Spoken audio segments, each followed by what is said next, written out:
قال ابن القيم: فبذلك كانت عائشة رضي الله عنها تأمر بنات إخوتها وبنات أخواتها أن يرضعن من أحبت عائشة رضي الله عنها أن يراها ويدخل عليها، وإن كان كبيرا 5 رضعات ثم يدخل عليها. لاحظ، حديث رواه أبو داود بسند صحيح.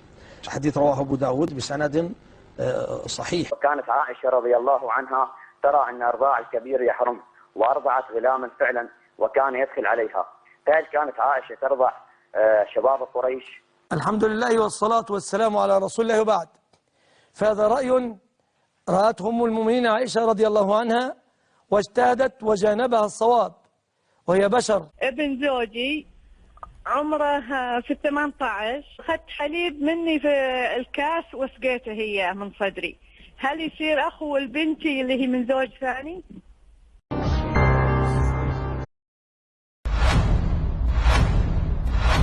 يا شيخ، الشيء بالشيء يذكر حديث النبي صلى الله عليه وسلم عند أبي داود والترمذي لما كان عند عائشة رضي الله عنها، فالنبي صلى الله عليه وسلم عندها القسم بين الزوجات، فكان عند عائشة ثم أراد أن يذهب إلى صفية، فقالت عائشة كلمة: يا رسول الله على رسلك إنها كذا وكذا، يعني معناها أنها قصيرة وتبي تروح عندها يا رسول الله.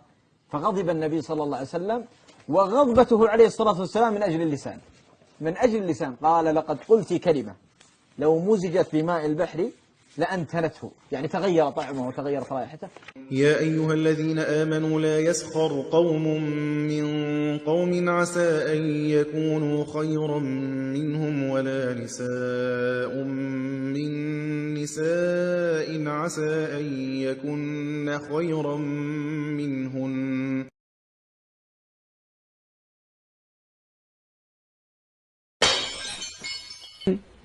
ما هي الطريقة المثلى في التعامل مع مثل هذا الخلاف؟ ممتاز.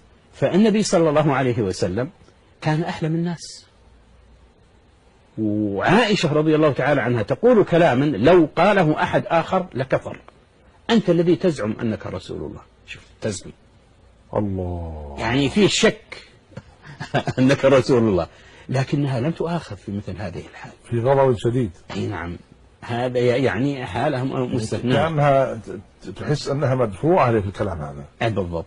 إنما المؤمنون الذين آمنوا بالله ورسوله ثم لم يرتابوا وجاهدوا بأموالهم وأنفسهم في سبيل الله أولئك هم الصادقون.